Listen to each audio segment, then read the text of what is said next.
Hello, fellow YouTubers. Lego WC Stop Motioner here. Welcome to viewers new and old. And today I'm taking a look at the Transformers Age of the Primes Fugitive Waspinator.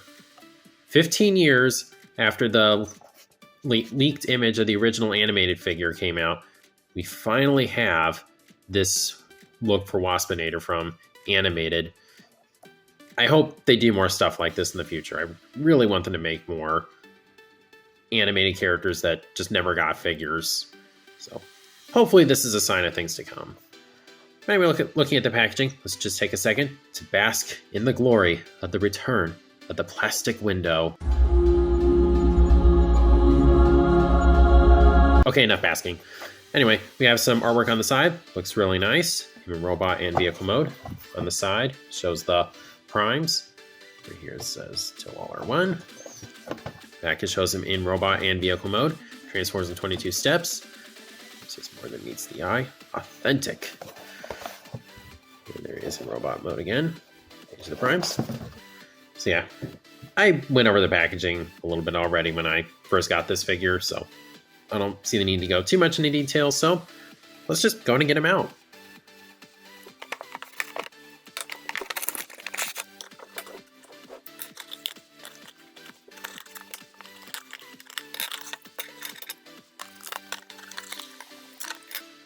Just want to cut in here and say I'm really happy that they're putting this thing in the front now. I don't know if this is a trend they're going to keep up, but I do kind of appreciate that because I can imagine there were some people that probably just didn't notice these in the back, so hopefully they keep that up.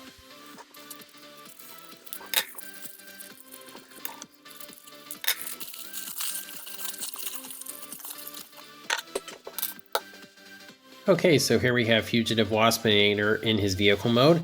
And this thing is really small. I mean, look at that. Very tiny vehicle mode, but it is supposed to be small, so I'm okay with that. In terms of aesthetics, in terms of value for money, I don't know. Now we have another instance where this part definitely looks worse on camera in terms of color matching.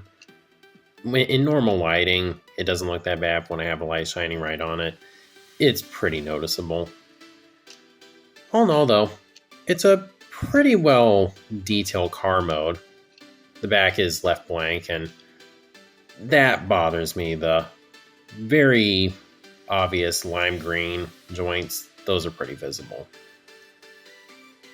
But it does have the black stripe going across, the little red police light. There is a Decepticon symbol, which, again, in normal lighting, is very faint and hard to see. At this point, I'm like, why haven't I bothered putting it? He didn't even have a Decepticon symbol like this in the show. He had a rub symbol, but I understand they want to have a Decepticon symbol on it. He has to have some sort of action, apparently. One thing I really appreciate, though, fully pinned on wheels. Meaning he rolls really well. So very, very happy with that. Now, the look is a little compromised naturally by the ports. Honestly, I would have been fine if they didn't bother with the ports here. I don't think we really needed those. Like the ones right here and here, I think would have been enough. But whatever. On the topic of the ports, we put the rockets on him. I'm trying to think if he ever used... I don't think he ever had anything like the rockets in the show. Those were mainly Bumblebee's thing. And he does come with stingers. He did have stingers. I know he had those. And they can attach to the rockets, so can kind of be like Stealth Force, I guess, sort of. I'm not really going to be using it like that, though. So, I think that pretty much covers the basic vehicle mode. Now we can get into some comparisons. So first off, here he is with the original Deluxe animated Bumblebee. As I said, I do not have the Legacy animated Bumblebee yet. I am considering getting it. But for now, just thought it'd be fun to compare these. Of course, this one is much, much bigger. Then here he is with the Deluxe animated Ironhide.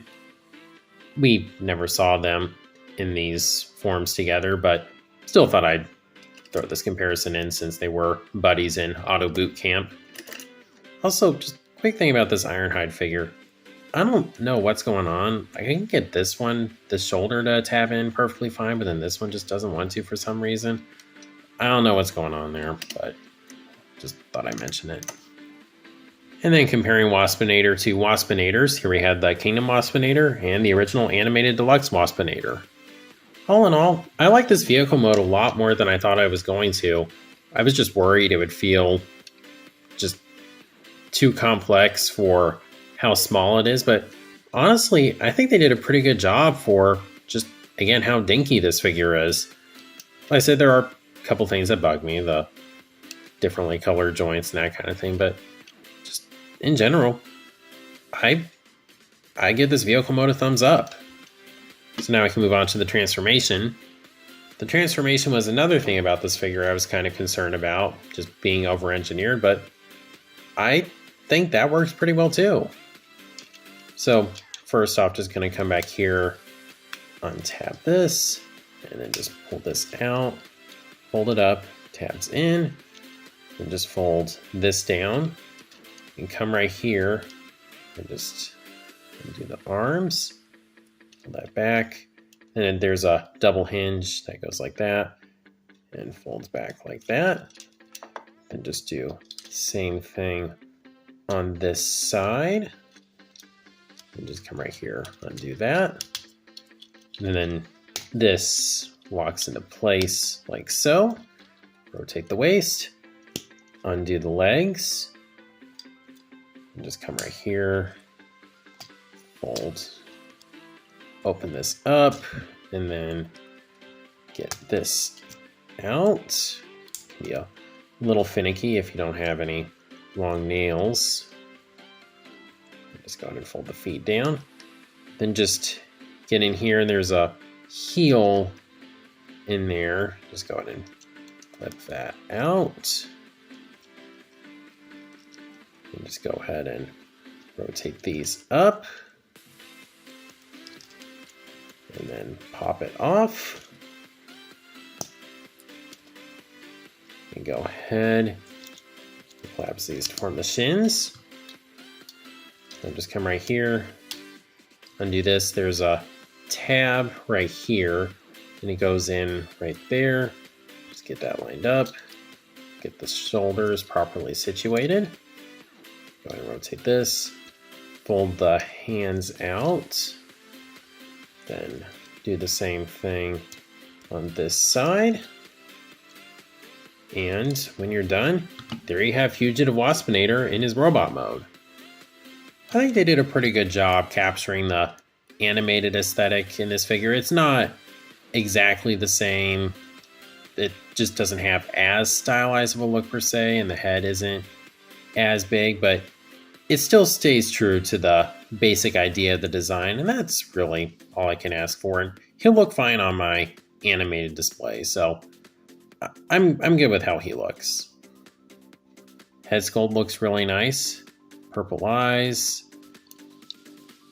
Would be a little cool if he was light piped, because the purple light piping looks really cool, but I know most people would rather just have painted eyes.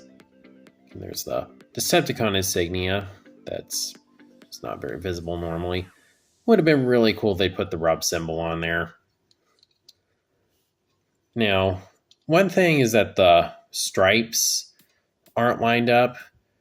And, you know, the thing is, it's really a no-win situation. You can either stay true to the design and have a fake chest and have the stripes line up, or you can have it like actually have the chest actually transform, and the stripe on the chest and the legs aren't lined up.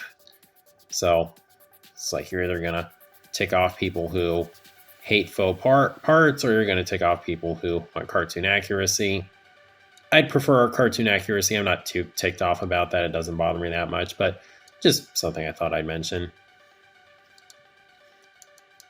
Now I may just not be applying enough force, but this just doesn't seem to want to fully tab in. It's not the biggest deal. It doesn't flop all over the place, but it's like, why even bother putting a tab on there? Because it just doesn't really lock in place. Now to get into this figure's articulation, head is on a ball joint, can look up that far. Not a lot of down due to the design of the chin. Not really any down. You do get some tilting though, can look right and left. And due to this transformation joint, his head can tilt back a little more. Now the shoulders, just due to the aesthetic, the shoulders are just going to have issues. I do think they could have handled this better though, because that's all the higher they can go and all the further back they can go. So yeah, that I think could have been done better. Then the arms, again, a little clunky. It's kind of hard to properly pose them. Does have a bicep rotation though, an elbow bend, smidge over 90 degrees. The wrists do actually swivel. I appreciate that due to how they transform, because it feels like a lot of times when they transform like this, they don't bother putting a wrist swivel on there, but no, it's there, so I appreciate that. And I guess if you want to count it, you can, as articulation, you can dislocate his shoulder. Waist rotation. Legs can go forward that far and back that far. They can go out to the side, about that far.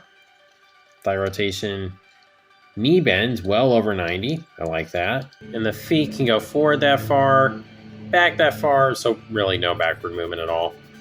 And then he does have ankle pivot. You have to unlock it, but it is there.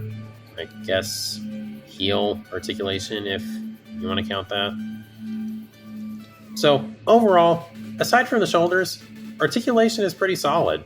Now for his accessories, here we can put the rockets on the back here. It looks okay. I don't mind how it looks, but probably won't be displaying him with these since, again, I don't think he ever had rockets in the show. I don't remember that happening. Now the stingers, I'm pretty mixed on these because they didn't really ever perfectly execute the stingers on the animated Bumblebee, like any of the animated Bumblebee molds. I do appreciate that the Deluxe managed to have it where they actually like folded out. And he can connect them together, and it's an okay look, but they're way too small. And also I know there's a modification for this, I just haven't done it. But that's all the further in they can go. So they just stick out of the arms. They're pretty noticeable. Now the way it works here, they're not built into them. First you want to fold the wrists in. And then you can attach the stingers this way. See, there's a holder and a peg on there. And then you can attach them together like this. That looks good. I like how this looks. But the only problem is that single wielding them just looks kind of weird. And you can't have them like just pointing straight. They're just always angled. So I don't know. I still think there's something better they could be doing for the stingers. Even if these are a better size, I think, and they look good combined together. But other than that, it could be better. And for more comparisons, here he is once again with his former buddy Ironhide. It's pretty funny to compare these two because I'm sure a lot of animated toy line fans watching this video know this already, but back when they were going to be making a Fugitive Waspinator figure, he was just going to be a repaint of Bumblebee, no different head or anything like that. And the reason for that was because that was towards the end of the animated line, and they only had enough budget to give one figure a new head sculpt, and they opted to give the Cybertronic Ratchet mold a new head to look more like Ironhide. So just kind of a bit of trivia if you didn't know that. Then here's another comparison of Waspinators. Having this guy next to the actual deluxe animated Waspinator, it definitely makes it look like he got bigger. This figure looks more imposing now compared to another figure, so that's kind of nice. So I'd say that pretty much does it for this figure. So I'll go ahead and stick them on the display and get my final thoughts. Okay, so there we have the Transformers Age of the Primes Fugitive Waspinator with my animated Decepticons. I really did not think I'd ever have a Wasp figure on my shelf, so that's just really exciting. And overall, I think this figure delivers. I really like how he looks in vehicle mode. It's a nice size, has pinned on wheels, which I greatly appreciate. Transformation, it's really fun. I was worried this guy would feel over-engineered, but no, it's a pretty smooth process. Robot mode, I think looks really good.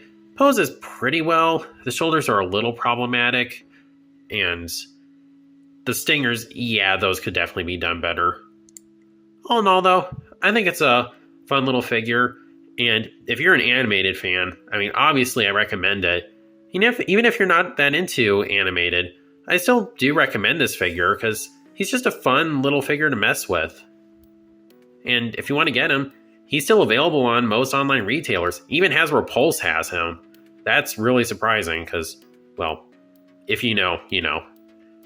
Now, I don't know if I think this guy's worth the $26, the deluxe price point, but if he does go down a little bit, I'd recommend getting him. Now, I spent that money for him. I don't regret it, but objectively, I don't know if I'd say he's really worth that price. But if you get the chance, definitely get this figure. My first taste of this mold, I'm really happy with it, and I might just go back and get the Bumblebee version of it. We'll see. But for now, I'm just really happy to have this guy displayed next to Waspinator. It really does look like he got bigger to become Waspinator because Waspinator did feel a little undersized, but it works better when you have his original form. So, with that out of the way, like I said, great figure, definitely recommend him. Of course, that's just what I think of him. Let me know what you think of him down in the comments. And if you like this video, please be sure to like, share, subscribe, and God bless.